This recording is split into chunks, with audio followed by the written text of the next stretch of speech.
विचार करत असे की मी अनाथ आहे, दुसऱ्यांच्या कृपेने माझं पालन पोषण होत आहे, त्यामुळे मला जितकं लवकर शक्य होईल तितकं स्वतःच्या पायावर उभं राहिलं पाहिजे.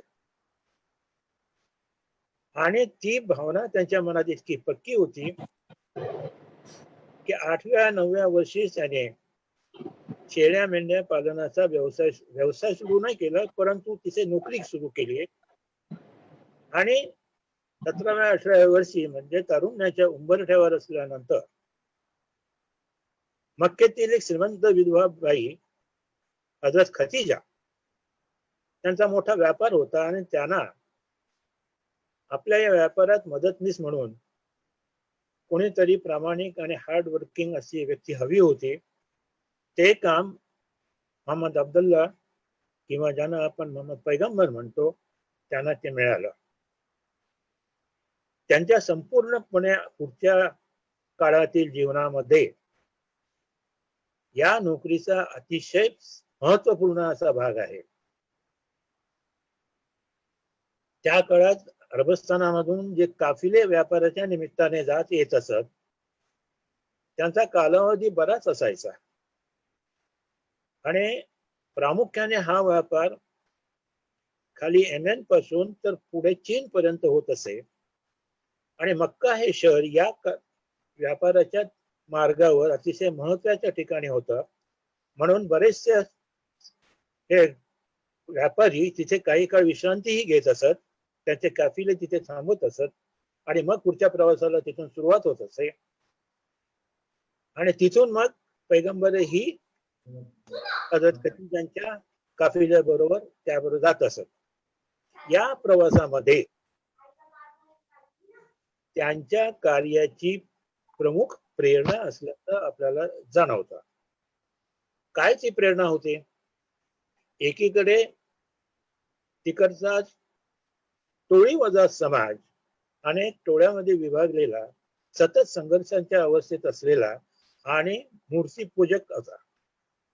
त्या मूर्तीपूजेला कुठल्या तरी फारसं महत्वाच्या तत्वज्ञानाची अशी पार्श्वभूमी नव्हती किंवा बैठकही नव्हती. अगदी साध्या सुध्या प्रपंचातील तो धर्म होता आणि त्यांच्या त्या पूजा अर्चा होतात. हा मोहम्मद पैगंबरांच्या प्रेरणेचा एक भाग होता. दुसरा भाग असा होता की मक्केतील व्यापारी वाढत्या व्यापारामुळे अधिकाधिक श्रीमंत होत होते. त्या प्रमाणामध्ये कष्टकरी जो खालचा वर्ग होता त्याची गरिबी वाढत होती, त्याचे कष्ट वाढत होते. हा जो दोन गटातील फरक जाणवत होता. त्या फरकामध्ये इस्लामच्या जन्माचे रहस्य दबलेले आहेत. आणि म्हणून ते मग जेव्हा जेव्हा वेळ मिळत असे तेव्हा मक्के जवळच्या हिरा नावाच्या एका गुहेमध्ये जाऊन चिंतन करत असत. आणि या चिंतनामधून त्यांना जो साक्षात्कार झाला, हा साक्षात्कार म्हणजे आपण इस्लामच्या जन्माचा आणि नंतरच्या विकास प्रक्रियेचा एक सर्वात महत्वाचा भाग म्हणू शकतो. ही घटना घडली इसवी सन 610 मध्ये. त्या वर्षी रमजान महिन्याच्या 27व्या रात्री पैगंबरांना पहिला साक्षात्कार झाला आणि त्यांच्या मुखातून कुराणाचा पहिला संदेश प्रकट झाला. आश्चर्याची गोष्ट अशी आहे की मोहम्मद पैगंबर हे स्वतः निरक्षर आणि अज्ञानी होते. अज्ञानी म्हणता नाही ना, पण निरक्षर होते, अशिक्षित होते.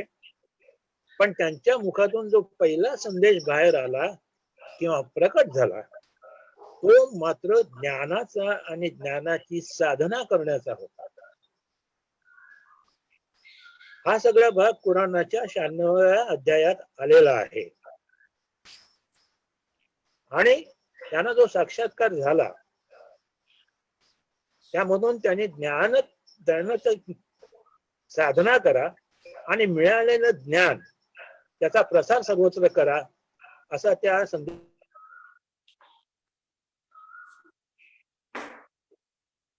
संतोष सांगितलेलं त्यांना ही 5 बटन आहेत ना हे.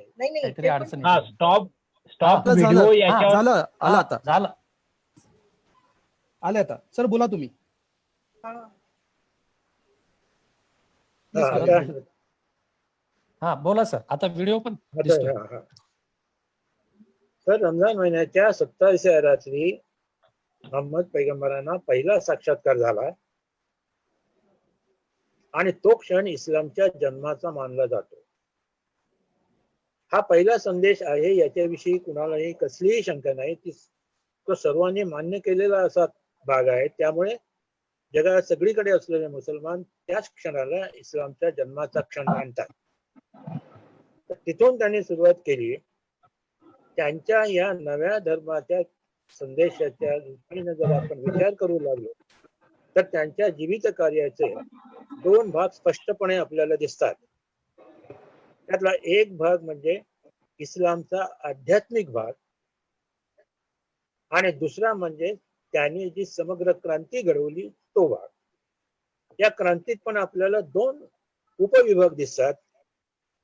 त्यातला एक म्हणजे समाज रचना, त्याची मूल्य आणि त्याचा एकूण आकार याच्याविषयी सांगता येईल. आणि दुसरा जो भाग आहे तो इस्लामच्या न्यायशास्त्राचा आणि त्याच्याच अंतर्गत येणाऱ्या शर्यतचा भाग आहे. पण पहिल्या भागामध्ये इस्लामचा अर्थविचारही येतो. म्हणजे इस्लामचे जे आर्थिक सिद्धांत आहेत ते आपल्याला समाज रचनेच्या बाजूने आणि समाज रचनेचा विवरण करत असताना त्यासोबत त्याचा विचार करता येईल.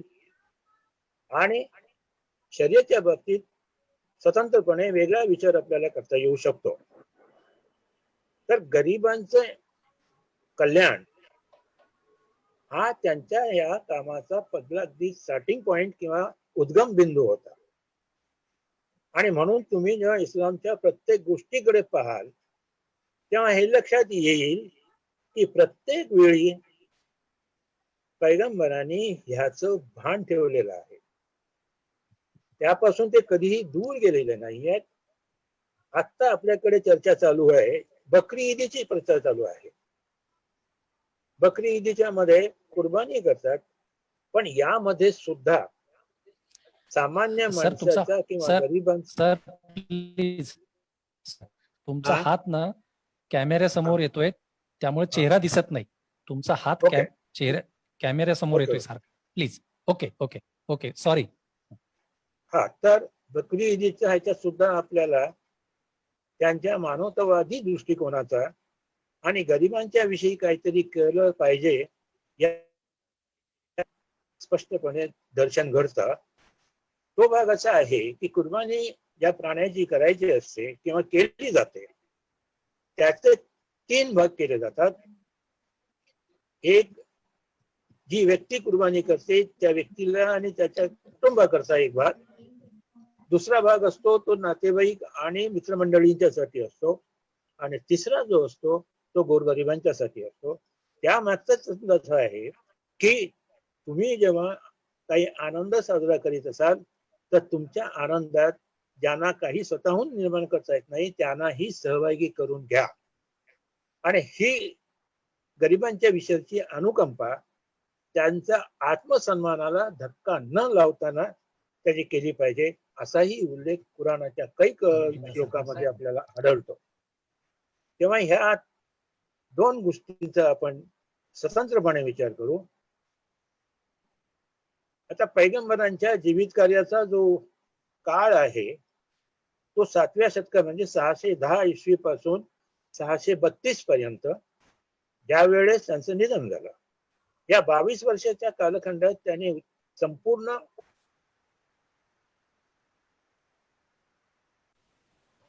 सर्वप्रथम आपण जर विचार केला तर समता आणि न्याय या 2 मूल्यांच्या आधारावर किंवा पायावर इस्लामची समाज रचना उभी आहे. आणि आम्हाला जो इतिहास शिकवला जातो तर फ्रेंच राज्यक्रांतीने आम्हाला काय दिलं आणि त्याचं उत्तर दिलं जातं. अनेक पुस्तकामध्ये तुम्हाला हे सापडेल की फ्रेंच राज्यक्रांतीने समता आणि न्यायाची मूल्य दिली. विचार करा, त्या अगोदर मोहम्मद पैगंबरांचा जन्म झालेला आहे, त्यांचं जीवित कार्य त्या काळातलं आहे. म्हणजे फ्रेंच राज्यक्रांतीच्या जवळजवळ 1000 वर्षापूर्वी या महामानवाने संपूर्ण जगाला समता आणि न्यायाची मूल्य दिली. पण त्याचा उल्लेख कधी केला जात नाही, कारण त्या दृष्टिकोनातून इस्लामचा अभ्यास क्वचितच झालेला आहे. त्यामुळे हे सगळं होतंय की त्या इस्लामची सगळ्यात मोठी बदनामी होती. तो इस्लाम हा हिंसेला चालना देणारा हिंसाचारी धर्म आहे. अमेरिकेच्या CIA गुप्तहेर संघटनेचे एका काउन्सिलचे उपाध्यक्ष ग्रॅहम फुलर यांनी निवृत्त झाल्यानंतर द वर्ल्ड विदाउट इस्लाम या नावाचं पुस्तक लिहिलेलं आहे. त्यामध्ये त्यांनी हा उल्लेख केलेला आहे की जगामध्ये सगळ्यात चुकीच्या रीतीने समजला गेलेला जर कुठला धर्म असेल किंवा ज्याच्या संबंधी प्रचंड गैरसमज असेल असा कुठला धर्म असेल तर तो इस्लाम आहे. आता या नावाचं सुद्धा पृथक्करण करताना त्यांनी असं म्हटलेलं आहे की इस्लाम जर आलाच नसता जगामध्ये तर हिंसाचार झाला नसता का? याला उत्तर होकारार्थी द्यावं लागेल. इस्लामचा जन्म होण्यापूर्वी जगात युद्ध होत होती. त्या युद्धामध्ये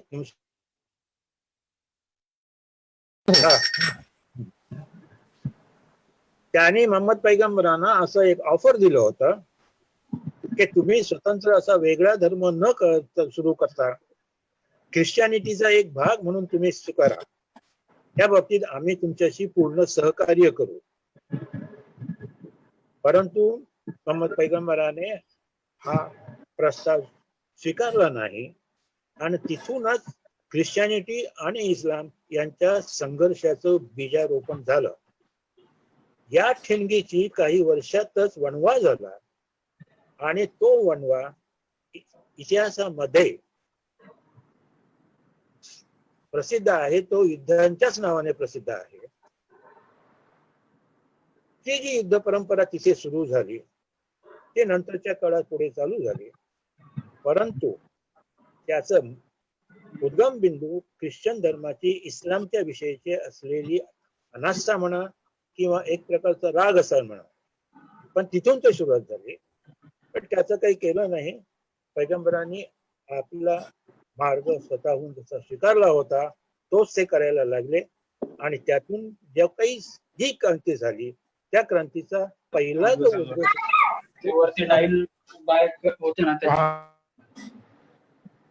तो जो पहिला त्यांचा या क्रांतीचा जो पहिला भाग होता ती आर्थिक क्रांती होती. आणि या आर्थिक क्रांतीचा जर आपण खोलवर जाऊन विचार करू लागलो किंवा तो समजून घेतला तर त्याच्यानंतर 1000 वर्षांनी मार्क्सने जे आर्थिक सिद्धांत सांगितले ते सर्व पुराणामध्ये आलेले आहेत. म्हणजे आपण असं म्हणू शकू की मार्क्स हा पैगंबरानंतर झालेला असल्यामुळे मार्क्सने पुराणातील अर्थविचाराचा किंवा आर्थिक सिद्धांताचा आधार घेतला असावा. आणि काही पाश्चात्य लेखकांनी आपल्या ग्रंथामध्ये असा उल्लेख केलेला आहे. याचं पहिलं काय असं देत आहे, सगळेच आपल्याला अर्थविचाराचे मुद्दे इथे देतात.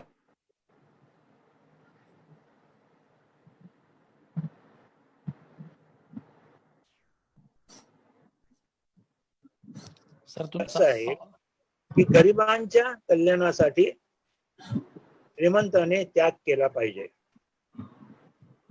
हे त्यांचं अर्थविचाराचं पहिलं सूत्र होतं आणि म्हणून त्याने श्रीमंतावर 2.5% हा टॅक्स लावला.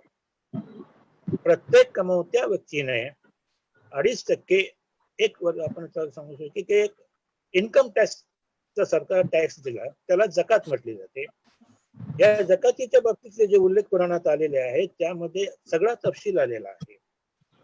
या रीतीने जमा झालेले पैसे कुणाला कसे द्यायचे, त्याचं वाटप कसं करायचं इतकंच नव्हे तर हे व्यवस्थापन करण्यासाठी जी माणसं तिथे लागतील त्यांच्या पगाराचा सुद्धा उल्लेख याविषयीच्या पुराणाच्या संदर्भात आलेला आहे. त्यानंतरचा दुसरा जो भाग आहे तो असा आहे की व्याजाच्या बाबतीत मनाई केलेली आहे. व्याज निषिद्ध मानलेला आहे. पण याचा सुद्धा अर्थ लागताना काय इथं ऐकणाऱ्या सर्वांच्या माहितीसाठी सांगतो की आम्ही 2 वेळेला टेस्टिंग केलं होतं आणि सकाळचं टेस्टिंग खूप व्यवस्थित झालं होतं. हो. अं, ठीक आहे, एक त्यामुळे तंत्रज्ञानाचा भाग असतो. आणि हो शिवाय हो आपल्या इथे असं आहे की कुठल्याही धर्मग्रंथामध्ये हो झूम कसं वापरावं, हो इंटरनेट कसं वापरावं याचं मार्गदर्शन उपलब्ध नाही. तर ती एक थोडी अडचण.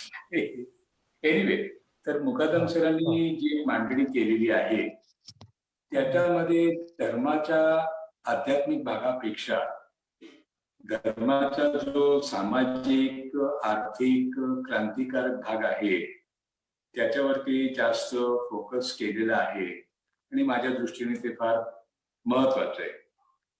आता त्याच्या मांडणीवरती एक दोन जे काही त्यांनी सांगितलं त्याच्यामध्ये जे मला अधुरं वाटलं ते मी पूर्ण करतो. की त्यांनी जे तिथे आलेला आहे तो त्याच्या एकेका विषयासंबंधीचा आलेला आहे, परंतु संपूर्ण त्यांची जी क्रांती आहे त्या क्रांतीचे किती घटक आहेत, त्याचं स्वरूप काय आहे, अशा स्वरूपात एकही पुस्तक इंग्रजीमध्ये सुद्धा ज्या माझ्या वाचनात जे आलेलं आहे त्याच्यामध्ये नाही. म्हणून मी हे वाटतंय, तरी पण मी तितके डिटेल मध्ये जात नाही. त्याचे जे मुख्य घटक आहेत अर्थविचाराचे किंवा आर्थिक सिद्धांताचे तेवढेच सांगणार आहे. आणि मला वाटतं एवढं बोलून मी पुढे जातो. किंवा आणखी काही बदल करावा असं वाटत असेल तर तुम्ही मला अवश्य बोला. माझं एवढंच म्हणणं आहे की इस्लामचा अर्थविचार हा डावा विचार आहे आणि म्हणून तो मला महत्वाचा वाटतो की 1400 वर्षापूर्वी या डाव उजवं काय आहे किंवा पददलितांचं शोषित वंचितांचं कल्याण हाही विषय कधी सार्वजनिक जीवनात आलेला नव्हता. त्यावेळेस सर्वप्रथम मोहम्मद पैगंबरांनी तो आणला. त्या पायावरती त्यांनी समग्र क्रांती यशस्वीपणे घडवून आणली केवळ 22 वर्षाच्या कालखंडात. हा एक चमत्कार मला वाटतो आणि म्हणून मोहम्मद पैगंबरांना आपण द्रष्टे मानू शकू, युगपुरुष मानू शकू आणि पैगंबरांच्या संकल्पनेत ते युगपुरुषवतच त्याच्यामध्ये अंतर्भूत आहे. अशा तऱ्हेने हे जे आर्थिक व्यवहार आले त्याच्यातूनच जी समाज रचना झाली त्याच्यामध्ये आपल्याला दोन गोष्टी दिसतात, एक न्यायाचे मूल्य आणि समतेचं मूल्य. या न्याय आणि समतेच्या मूल्यांकडे आकर्षित होऊन भारतामध्ये फार मोठ्या प्रमाणात धर्मांतर झालेलं आहे. आणि जसं समजलं जातं की इस्लाम हा तलवारीच्या जोरावरती फैलावला किंवा प्रचार झाला, असं नसतं. तसं नाहीच आहे. काही थोड्या कल्पना असतीलही, नाही असं नाही, परंतु इतक्या मोठ्या प्रमाणात कोकणामध्ये इस्लाम आला तो आक्रमकांच्या द्वारे आलेला नाही, तो व्यापाऱ्यांच्या मार्गाने आलेला आहे, समुद्र जलमार्गाने आलेला आहे. आणि व्यापाऱ्यांना ज्यांच्या बरोबर व्यापार करायचा असतो त्यांच्याशी त्यांचे संबंध चांगले असणं अतिशय गरजेचं असतं. या तत्वावरती त्यांची निष्ठा होती आणि त्याला आधारून त्याने आपला व्यापार इथे सुरू केला आणि त्या व्यापार खूप प्रसरला. त्यावेळेस कोकणामध्ये शिलाहार राजांची सत्ता होती आणि या व्यापारामुळे हा एक प्रकारे आयात निर्यातीचा व्यापार होता. त्या आयात निर्यातीच्या व्यापारामुळे शिलाहार राजांची आर्थिक व्यवस्था ही फार सुधारली किंवा आपण त्याला असं म्हणू शकतो की ते ताकदवान झाली, बलवान झाली असं आपण निश्चितपणे म्हणू शकतो. त्यामुळे शिलाहार राजांनी कोकणात आलेल्या या सगळ्यांना बऱ्याचशा सवलती दिल्या होत्या. त्यामुळे स्थानिक हिंदू समाज आणि बाहेरून आलेले हे अरब व्यापारी यांच्यामध्ये फार चांगले संबंध होते आणि या चांगल्या संबंधातूनच या आलेल्या काही लोकांपैकी अनेकांनी स्थानिक स्त्रियांशी लग्न केली आणि या लग्न संबंधातून जी काही समाज जन्माला आला तो आज कोकणी मुसलमान म्हणून समजला जातो. याबरोबरच आणखी एक गोष्ट सांगणं इथं आवश्यक आहे असं मला वाटतं, तो म्हणजे यांच्या ह्या व्यापाऱ्यांच्या बरोबर काही सुफी संतही कोकणात आले. खाली कोकणात गेलं तर अनेक गावामध्ये तुम्हाला एक ना एक अशी दर्गा दिसते. ह्या दर्गा ह्या सुफी संतांच्या होत्या. या सुफी संतांच्या मानवतावादी तत्वज्ञानाकडे आकर्षित होऊन अनेक जणांनी स्वयंभू रीतीने इस्लामचा स्वीकार केला. तिथे एक गोष्ट सांगावीशी वाटते की त्या म्हणजे जवळजवळ 7व्या 8व्या 9व्या शतकामध्ये हिंदू समाजातील असा कोणता वर्ग होता की जो अशा तऱ्हेचं गूढवादी किंवा आध्यात्मिक तत्वज्ञान समजू शकेल. साहजिकच याचं उत्तर आपल्याला एकच द्यावं लागतं की हिंदू समाजाच्या वर्णव्यवस्थेतील ब्राह्मण वर्ग जो होता तोच तत्वज्ञान समजू शकत होता, कारण त्याला तशी शिक्षणाची संधी मिळत होती. त्यामुळे अशा ह्या स्वतःहून त्या गूढवादी तत्वज्ञाकडे वळून त्याने इस्लामचा स्वीकार केला. तसे मुसलमान आजही आपली आडनावं तेच सांगत आहेत. त्याच्यामध्ये पाटणकर आहेत, उपाध्याय आहेत, तांबे आहेत, दिवेकर आहेत आणि ते आजही तीच नावं लावत आहेत. तेव्हा म्हणून कोकणामध्ये तुम्हाला हिंदू मुस्लिम संबंध फार तणावाचे कधी दिसत नाहीत. थोड्याफार फरकाने कधी काही झालं असेल तरी, परंतु फार मोठं असं त्याच्यातून काही हिंसाचार झाल्याचं माझ्या इतक्या वर्षाच्या आयुष्यात मी कधीच पाहिलेलं नाही आहे. हा कोकणातल्या मुसलमानांचं एक वैशिष्ट्य आहे आणि कोकणातल्या या मुसलमानामुळे तिथे सुद्धा स्थानिक पातळीवर सुद्धा खूप काही प्रगती झाली होती. आणि मुंबईच्या याच्यामध्ये सुद्धा एक ग्रुप आलेला होता, तो व्यापाऱ्यांचा नव्हता, तर इराकमध्ये त्यांच्यावरती जुलूम करणारं जे राज्य होतं त्या जुलमाला कंटाळून ते जे निघाले आणि ते मुंबईला माहीम परिसरात उतरले आणि तिथून मग इतरत्र राहिलेले. याने सुद्धा मुंबईच्या विकासाला फार मोठा हातभार लावलेला आहे. आपल्या सर्वांच्या माहितीसाठी एक इथे उदाहरण देण्यासारखं आहे. मी एक प्रश्न विचारतो तुम्हाला की हा कुराण मध्ये ज्या गोष्टी आहेत त्याच्या इंटरप्रिटेशनच्या संदर्भामध्ये इज्तेहाद नावाची जी परंपरा इस्लाम मध्ये आहे, ती इज्तेहादची परंपरा काय आहे आणि 13व्या शतकामध्ये नेमका काय बदल झाला, एवढा एक मुद्दा मांडा आणि मग तुम्ही थांबा, मग आपण अनवरबाईंना विनंती करू. हा ठीक आहे. कारण मला इथे वेळ किती झाला हे कळत नाहीये. हो, एवढा एक मुद्दा मांडतो. हा मुंबईतल्या विकासाशी संबंधित असलेला एवढा मुद्दा पुरा करतो आणि तुम्ही जे सुचवले त्याचे मुद्दे मी विचारार्थ घेतो. तर कब्रस्तानची तिथे काही गरज होती तिकडच्या स्थानिक मुसलमानांना, त्यासाठी गुलाम मोहम्मद नाकुदाने स्वतःच्या पैशातून एक प्लॉट विकत घेतला आणि त्याचा ट्रस्ट करून या कामाकरता तो जमातीच्या त्या ट्रस्टच्या हवाले केला. त्याच्यानंतर काही दिवसांनी जगन्नाथ शंकर शेट्टी त्यांची भेट झाली. तेव्हा जगन्नाथ झाले की तुमच्या समाजाचा तुम्ही प्रश्न सोडवलात, आमचा हा प्रश्न काही अजून सुटलेला नाही. त्यांनी झटकन उत्तर इतकंच ना, मग ह्या प्लॉटचा हा इतका जो भाग आहे हा तुम्हाला दिला, तो मिळाला असं समजून तुम्ही पुढच्या तयारीला लागा. तो प्लॉट अजूनही आहे, त्याला समुद्र किनाऱ्याहून प्रवेशद्वार आहे आणि मुस्लिम कब्रस्तानाला जो प्रवेशद्वार आहे ते गिरगाव रोड कडून आहे. ही अशी ह्या दोन्ही जमातींची परस्पर सहकार्याची जी भावना होती ती नंतर. आता तुम्ही घेतलेले काही मुद्दे सांगतो. कुराणाचं भाष्य परंपरा हा एकूण इस्लामच्या प्रचाराचा अतिशय महत्वाचा भाग आहे. तर यामध्ये पहिली जी परंपरा सुरुवातीची झाली ती विधायक होती, परंतु नंतरच्या काळात आणि पर्टिक्युलरली 19व्या 20व्या शतकाच्या सुरुवातीच्या काळामध्ये जेव्हा उलेमा ही संस्था अधिकाधिक प्रभावी होत गेली, त्यामुळे ही भाष्य परंपरा सुद्धा बदलत गेली आणि ती जास्त आकर्षक आणि संकुचित झाली.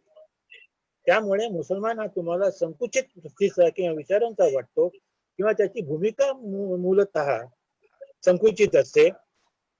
परंतु नंतरच्या काळात म्हणजे स्वातंत्र्य संग्रामीच्या काळात जेव्हा मौलाना अबुल कलाम आझाद हे त्या राजकारणात आले, स्वातंत्र्य संग्रामात आले, त्यावेळेस त्याने एक अडचण येत होती की मुसलमान जिथे इतर धर्मियांची बहुसंख्या आहे अशा समाजामध्ये राहू शकतात का, त्या देशाशी एकनिष्ठ राहू शकतात का, हा प्रश्न बराच चर्चेत होता त्या काळी.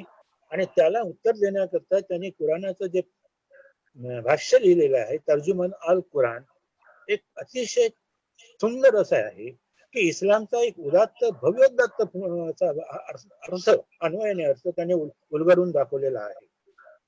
कुराणाचा पहिला अध्याय अल फातिहा त्याचं नाव आहे, म्हणजे कुराणाचं प्रवेशद्वार. हा 7 ओळींच्या 7 श्लोकांचा आहे. यावर भाष्य करताना मौलाना आझादांनी 200 पानाची भाष्य लिहिलेलं आहे. या पहिल्या खंडामध्ये केवळ त्या 7 ओळीवरती आहे आणि तो पहिला खंड हा 200 पानाचा आहे आणि इतका सुरेख आहे की तो जरी तुम्ही अभ्यास केलात तरी त्यामुळे इस्लामचं असं स्वरूप काय आहे, इस्लामची सामाजिक तत्वज्ञानाची भूमिका काय आहे, इस्लामची गरिबाविषयीची किंवा त्यांच्या आर्थिक आणि इतर विकासाविषयीची भूमिका काय होते, त्याच प्रतिबिंब आपल्याला त्या मौलाना आझादांच्या भाष्य आढळून येतं. त्याच्याशिवाय सगळं त्यांनी केलेलं आहे आणि ते भाष्य ब्रिटिश सत्तेला खटकत होतं. आता आपल्या सर्वांना माहिती असेल की दुसऱ्या महायुद्धाच्या काळामध्ये आणि त्याच्याही अगोदर अनेक स्वातंत्र्य संग्रामाच्या नेत्यांना कैदेत टाकलेलं असताना त्यांनी अनेकांनी त्यांचे ग्रंथ हे आपल्या कैदेत केलेले आहे. त्याच्यामध्ये नेहरूंचं नाव घेता येईल, गांधींनी लिखाण केलेलं आहे, सावरकरांचंही नाव या शब्दात आपल्याला घेता येईल.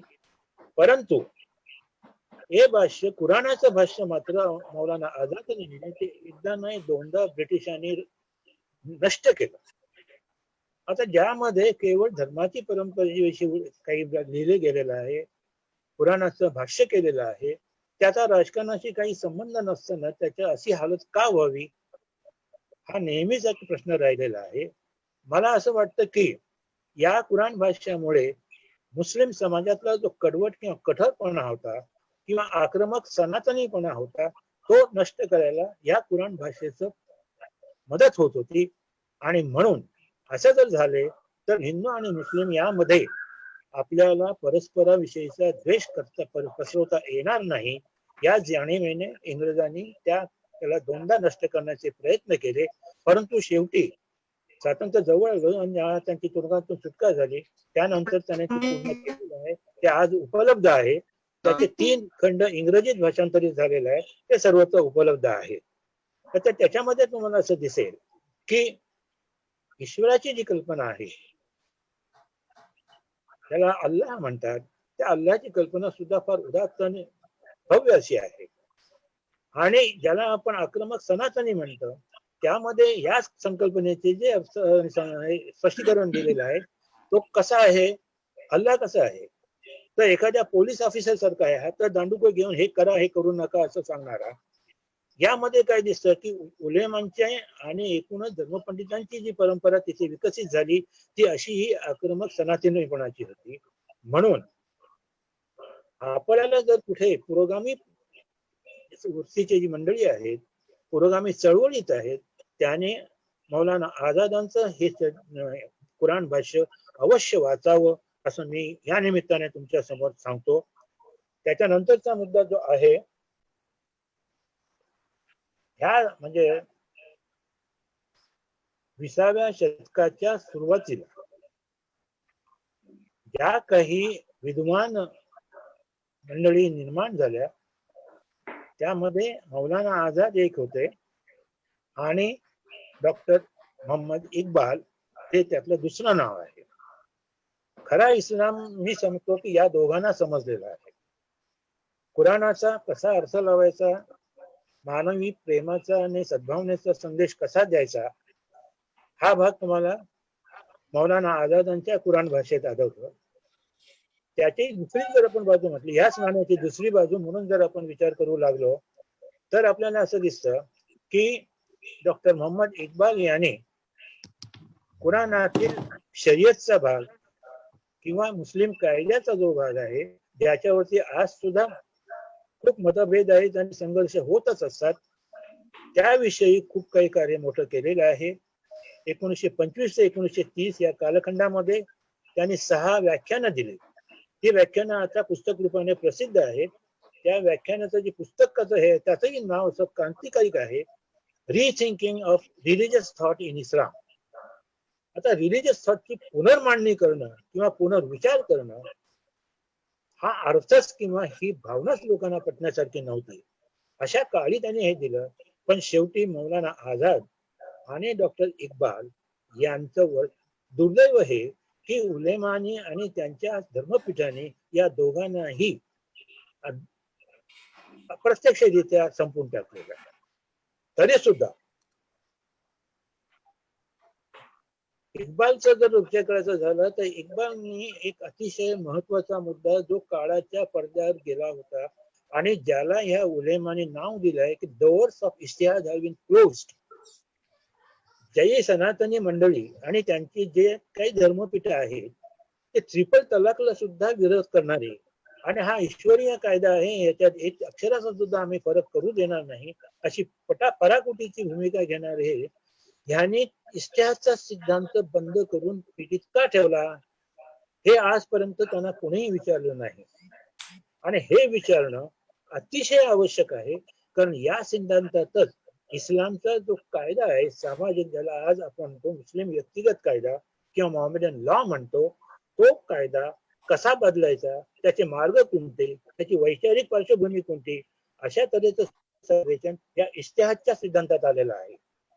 पण नेमका जो सिद्धांत इस्लामला सतत लवचिक ठेवू शकतो, कुठल्याही भविष्य काळातील कुठल्याही समस्यांना उत्तर शोधण्यात तुम्हाला मदत करणारा किंवा कार्यभूत होणारा असा हा सिद्धांत या उलेमाने बंद करून टाकलेला आहे.